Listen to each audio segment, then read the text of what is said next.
Islamic videos के लिए Hind Islamic channel को सब्सक्राइब करें, बेल आइकन दबाएं ताकि नए वीडियो की अपडेट। एक बूढ़ा अल्लाह के रसूल अलैहिस्सलाम के पास लकड़ी टेकते हुए आया और अर्ज़ की, या रसूल अल्लाह, मेरा बेटा जवान है और पहले मैं जवान था, कमाता था तो दिल खोल के उस पर खर्चा करता था, और मैं कहता हूँ कि ये बिल्कुल ख़ास चीज़ है कि हमारे माँ बाप हम पर दिल खोल के खर्चा करते, बीमार पड़ जाए तो इलाज दिल खोल के करें, ज़रूरत पड़े तो खर्चा दिल खोल के करें। लेकिन जब औलाद जवान हो जाती है, यानी यूँ समझ लें कि माँ बाप जवान होते हैं तो औलाद के लिए अच्छी अच्छी चीज़ें छुपा छुपा के रखते हैं कि मेरा बेटा आएगा तो मैं दूंगा या दूंगी, और जब औलाद जवान हो जाती है तो औलाद छुपा करके लाती है कि मेरे माँ बाप की उस पर नज़र न पड़े। ये बहुत भयानक सूरत हाल है। याद रखना, आप वली बन जाएं, कुतुब बन जाएं, अब्दाल बन जाएं, अगर आपके माँ बाप आपसे राज़ी नहीं है तो आपकी विलायत कायम नहीं रह सकती, छीन जाएगी। वो माँ बाप को नाराज करके कोई जन्नत में जा ही नहीं सकता। मेरे आका ने फरमाया, बाप की खुशी में अल्लाह की खुशी है और बाप की नाराजगी में अल्लाह की नाराजगी है। और एक दुआ ऐसी है जो नबी की दुआ की बराबर का मकाम रखती है, हुजूर अलैहिस्सलाम, और सिर्फ वो नबी सिर्फ नहीं, सैयदुल अंबिया की दुआ की तरह है। फरमाया, दुआ वालिदिही ले वालादिही का दुआई लकुम, कि तुम्हारे बाप की दुआ तुम्हारे हक में ऐसी है जैसे मुझ मोहम्मद की दुआ उम्मती के हक में। उम्मत के हक में हुजूर दुआ करे तो रद्द नहीं होती, और बेटे के हक में बाप दुआ करे तो रद्द नहीं होती। आज हम पीरों से, फकीरों से, मज़ारों से सबसे दुआ लेने चले। मैं कहता हूं सबसे बड़ा पीर तो तेरे घर में बैठा हुआ है, सबसे बड़ा पीर तेरे घर में बैठा हुआ है, अपने बाप को छोड़कर जाता कहां है।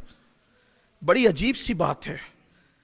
मैं कहता हूं कि जिसके लिए कुरान और अहदीस में सनदें मौजूद है कि जहां दुआ रद्द नहीं होती, हम जा रहे हैं, सैयद साहब आप दुआ कर दो, पीर साहब आप दुआ कर दो, मौलाना साहब आप दुआ कर दो, ये दुआ कर दो, वो दुआ कर दो। अरे खिदमत कर, बाप की दुआ ले, माँ की दुआ ले, वो दुआ की बरकत है, तकदीर बदलती। मैं कहता हूं वली की दुआ वली का दर्जा रखती है, नबी का दर्जा नहीं रखती। लेकिन बाप की दुआ तो सैयदुल अंबिया की दुआ का दर्जा है। क्या फरमाया?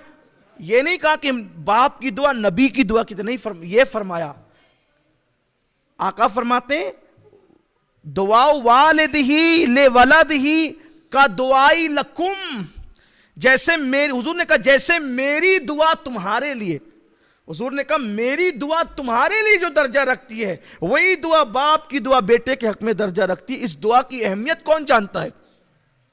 अर्श हिला देती है ये दुआ, तकदीरें बदल देती है ये दुआ। इस दुआ का मकाम क्या है लोगों को पता ही नहीं, इधर उधर भटक रहे हैं बेचारे मारे, और मरकज़े दुआ घर में मौजूद है, माँ और बाप की शक्ल में।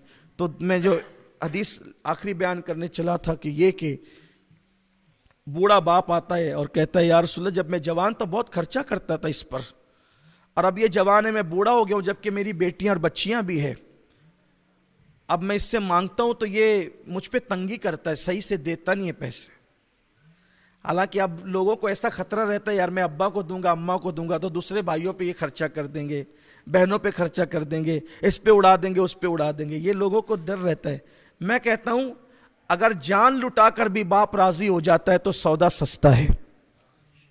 अगर जान देकर भी बाप राजी होता है, क्योंकि जिसकी रजा में खुदा की रजा है, तो इससे सस्ता सौदा और क्या है। लेकिन लोग वो करते हैं। और ये भी आपसे कहता हूं, बाप ने जान लुटाना है लुटा दे, हमें तो रजा से मतलब है, अल्लाह की रजा चाहिए। मैं देख रहा हूं, मेरी निगाहें छोटी सी उम्र में इन तजुर्बात से गुजर रही है कि कुछ लोगों को मैंने देखा जो मस्जिद के अंदर पांचों वक्त जमात में मौजूद हैं, दाढ़ियाँ भी बड़ी है, टोपियाँ भी सरों पर है, हर साल रमज़ान शरीफ में उम्रा को भी जा रहे हैं, हर साल हज को भी जा रहे हैं, सब कर रहे हैं, लेकिन माँ बाप की वो खबरगिरी उनके यहाँ नहीं है जो होनी चाहिए। बाप से ऊंची आवाज़ रहती है, जबकि इमाम अहले सुन्नत आला हज़रत ने लिखा कि माँ और बाप से बात करो तो पहले हुक्म यह है कि उनसे इजाज़त लो, बग़ैर इजाज़त बात करना बेअदबी है, इजाज़त लो, और इजाज़त लेने के बाद ऐसे लहजे में बात करो जैसे एक गुलाम अपने आका से बात करता है। यह है हमारे मजहब में माँ बाप की अहमियत। बड़ी अहमियत है, बहुत बड़ी अहमियत है। तो उस बाप ने कहा हुजूर वो देता नहीं है, मैं पैसे मांगता हूं। तो उतने में बेटा भी आ गया। अर्ज किया या रसूल अल्लाह, ये मेरा बाप है, ये मुझे बहुत सताता है, मुझसे पैसे मांगता है, खर्चा मांगता है, तंग करता है, मेरे और दूसरे भी अखराजात है। और एक रिवायत के मुताबिक ऐसा है कि पहले जवान आया फिर बूढ़ा आया, एक रिवायत है कि पहले बूढ़ा आया फिर जवान आया। बहरहाल अब जब ये बात हुई ना, बूढ़े बाप की बात सुनी, जवान सामने आ गया, तो मेरे आका रोने लगे बूढ़े की बात सुन के। और हुजूर ने जो जवाब फरमाया वो ये, आका फरमाते हैं, ऐ बूढ़े, जहां जहां तक तेरी फरियाद की आवाज पहुंची, मैं देख रहा हूं कि हर पत्थर, हर दरख्त, जर्रा जर्रा रो रहा है तेरी आवाज को सुन करके।